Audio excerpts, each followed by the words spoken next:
Hello and welcome. My name is Sana Lynn Wrigley, and I am the Chief Operating Officer of Integral Healthcare Solutions. So grateful that all of you have taken the time in your day to come join us. So without further ado, I will go ahead and introduce our panel today. To start us off, we have Thomas Goddard. Hi. Tom is our CEO and runs the whole show. Tom, tell us a little bit about yourself. I got involved with URAC 20 years ago. I joined URAC as the Chief Operating Officer and General Counsel. And in addition to those responsibilities, also served as a reviewer on health plan and health network at first, and then website, and then others along over the years. And I founded this company, Integral Healthcare Solutions, in 2002. And we've been working with URAC and other accreditation organizations ever since then, mainly working with organizations seeking accreditation from URAC. By training, I'm a lawyer and an industrial organizational psychologist. And I live in sunny Tucson. Thank you, Tom. Next up, we have Lesley Malus Reed, Company President for IHS. Lesley, introduce yourself. Hi, good afternoon, everybody. I started in the Canadian healthcare system, and I joined URAC in 1997 and helped develop a lot of the credentialing network health plan standards. And I've been helping applicants get ready for accreditation here at IHS since 2003. That's when I joined Tom to do that, after we'd been on the road for many years as reviewers together. Awesome, thank you. And last but certainly not, DeMarino, former Vice President of URAC and our Chief Clinical Officer.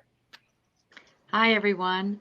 As Sana has indicated, I was at URAC for 17 years, started in 1999 as their primary case management reviewer, and through the years had many positions. I left there approximately 3 years ago and joined Tom and Lesley and the gang at IHS. And my background is I'm a registered nurse.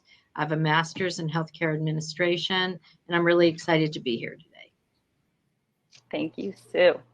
The first question on our list, what software program is most commonly used to assist with ongoing compliance maintenance? Well, I'll say briefly ours. We developed a few years ago a piece of software called Goldfinch that is now, we used it primarily to interface with our clients during the actual accreditation and reaccreditation process. But since we've launched our ongoing compliance maintenance program last year, our clients are now using that. And other software that we've come across, Compliance 360, we've come across a lot. It is, for some of our clients, more ornate and difficult to learn than their organizations could tolerate. But it's a very robust, for some organizations, it's a very robust and perfectly appropriate, good kind of tracking software. Before Goldfinch, we used spreadsheets, and it was as painful as it was a whole lot better than nothing. So I think, if you're going from multiple accreditations, right, historically there was 360, Compliance 360, and it's been very interesting to us to develop our Goldfinch, and we are spending some time looking into what we can do to make it even better for future use for both multiple accreditations and for ongoing compliance. All right, our next question has 5 votes for it. Suggestions on keeping up with state and federal regulations. I'll lead out, and I know Sue and Lesley likely have some comments here. That for me, this is exactly like what I faced in 1994, when all of a sudden, for the first time in my life, I was a general counsel of a large health plan that operated in multiple jurisdictions. And I walked in and said, now that I have the job of making sure we don't break the law, I asked my staff, what are the laws we're not supposed to break? And they kind of pointed at a shelf of law books They said, well, right over there, there's the Maryland Code. There's, I said, no, that we need something much better than that. Because what became really immediately clear to me, and this is reflected in URAC's interpretation of its compliance standards, Core 4 and PCP1, is there are really two pieces to tracking the laws and regulations that apply to you. First of all, you've got to get your arms around the laws and regulations, both state and federal, that apply to you today. What are those? And that would be HIPAA. That would be, if you're a specialty pharmacy, the pharmacy licensing laws.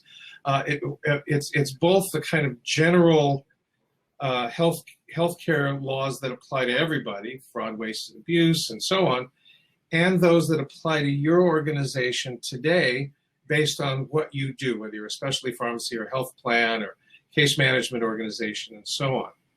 But that's only half the issue. The other half of the issue is tracking the changes in those laws. And so it's really two rather distinct kinds of tracking mechanisms. You've got to build a database, whether it's in a spreadsheet or something like Goldfinch, piece of software like Goldfinch, or some sort of software to keep track of that existing database. I mean, it was so overwhelming to me as a first-time general counsel. I just had my associate general counsel do that for about 2 months. I literally list every law that applies to us and what the ramifications are of that on our behavior as a health plan. But then you've got to keep your eye on how do you know how that changes? It could be involvement in a trade association's legislative committee. It could be receiving newsletters either from a trade association or from a regulator or both. CMS, for example, Center for Medicare and Medicaid Services, puts out regular bulletins to certain entities, and you kind of make sure you get on and read that list. And so it's going to vary depending on the kind of organization you are and where you operate, and the organizations that, and both private and public, that are associated with your line of business. And then you've got to have a system for when you do see a change, making sure that something happens to that. I used to work in a subsidiary health plan of a very large national healthcare organization, and I would get these bulletins from the parent organization's legal office. And it took a while for me to figure out that I was supposed to actually, I need to actually make sure that operations knows about this change. I need to, and then, well, how do we track that? And then set up a software solution to tracking any kind of information that comes in from any source about changes that were made at the regulatory or legal or legislative level. So if I can summarize, you need to track it, you need to evaluate your current compliance with it, and then you need to disseminate that information down to those whose jobs are going to be affected by it. And then circle back around to make sure that they implemented what you told them to implement. With the evaluation. And then sometimes you'll also find that your client has certain requirements. Your client could be the government, your client could be a carrier. If you're, it just depends on your line of business. So you're going to need to have an open communication with your clients as well. Sue, I'm sorry. And that's all right. I'm sorry. I thought you were done speaking. One of the other strategies that I've seen organizations use is to track when a state regulatory body is in session, because then they can track when potential laws are coming up. They'll get a preview, and then once it's passed, some organizations contract with healthcare attorneys that keep track of that information. Some organizations have LexisNexis. There are a lot of strategies that I've seen used throughout my years as a reviewer.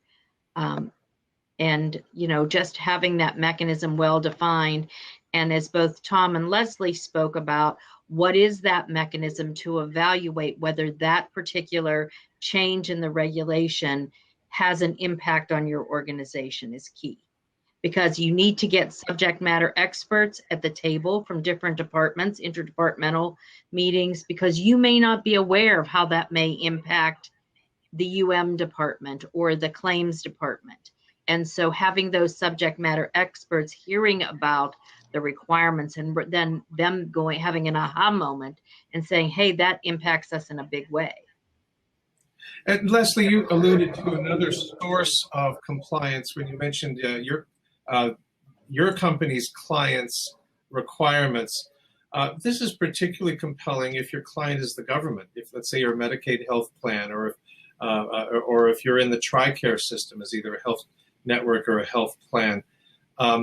You know, a TRICARE contractor health network doesn't really have much law to deal with. Almost everything that a TRICARE health network has to deal with is in the administrative manual, and that's being changed, we are told by our TRICARE clients, every single month. So you got to make sure that you're watching all of those bulletins and then taking that to your implementation committee meeting and saying, all right, TRICARE's done it again, here's the new requirement, and then audit that requirement's been implemented in your organization. In our organization, we take a comprehensive approach to contracts, laws, regulations, and accreditation standards so that we're tracking everything in Goldfinch, including contractual requirements like liability insurance requirements. We're putting in the Goldfinch so that we don't think of accreditation and law and regulation and contracts as a separate thing. And we're really starting to get a sense that kind of unified field of compliance helps the whole organization to see really the broad array of external requirements as one thing. All right, our next question.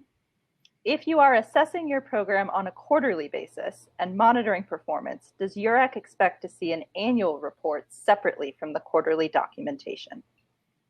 Mm-hmm. Yes, they do. So you're having your quarterly meetings and you're talking about them, and what you discuss in quarter one might be very different from what you discuss in quarter four. And it's important to take a step back and take a look for any trends, any time. So should we retire something now and start something new? What did we learn from all the metrics that we collected? Is there opportunities to improve our satisfaction?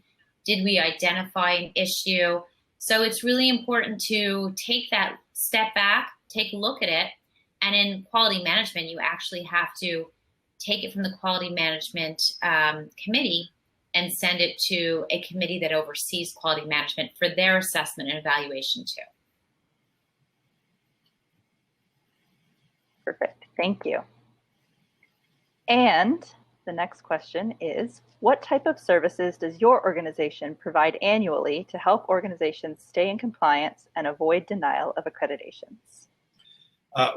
First of all, we sit down with you and say, all right, who in your organization does this required thing?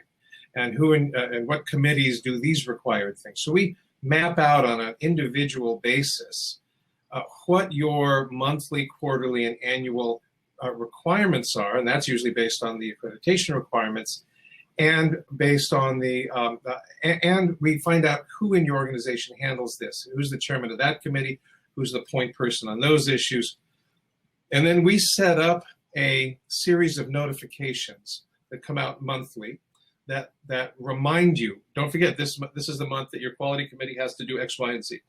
Don't forget, this is when we agreed in our meeting that you need to do this thing. So that's the first thing. We customize a set of reminders to make sure that everybody stays on track throughout every month of the year. And then we do quarterly reviews. 2 reviews a year, 3 reviews a year are virtual, and 1 is on site. 1 each quarter we do a review. So let's say you got accredited in January of this year. We would do virtual reviews the 2nd, 3rd, and 4th quarter, and then an on-site review in the 1st quarter of next year. And then, and this is kind of presumption that we can move it to accommodate your particular needs, but this is our kind of our template approach. And then we would do virtual file reviews or interviews the 2nd, 3rd, and 4th quarter, and then another on-site review in the 1st quarter of 2020. So and the reviews we design the reviews to address both what we think are the likely pain points or problem areas and issues that you may raise. So we'll contact a client to whom we owe a quarterly review at the beginning of the quarter. Of course, we're in the middle of that right now at the beginning of the third quarter. And we'll say, look, you've got a virtual review. What do you want to focus on this month or this quarter?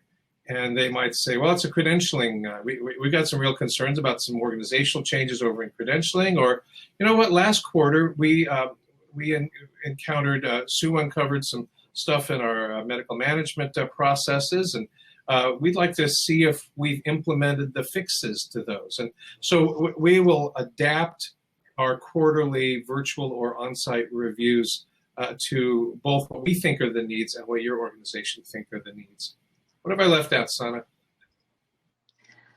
I think that mostly covers it, except for anyone who contracts with us for ongoing compliance does have the option of a number of add-on services that are billed hourly. So if, say, you do your quarterly reviews and you realize you need a much deeper dive, or you need someone to come on site and help implement something, or you need some additional training, all of that is available as part of the package. Good point. Good point. Thank you. I'd also say that Sue developed the most beautiful dashboard to help people keep on track for quality. It is tier worthy. And she has worked really hard in both quality and case and in the patient management area, where most of our folks really need a lot of help to maintain. Sue, do you want to talk? Yeah, one other thing, let me add this, and then Sue, bounce it to you if you have anything to add, is one of the services that all of our ongoing compliance maintenance clients get from us is a license to continue to use Goldfinch. So you can use Goldfinch as an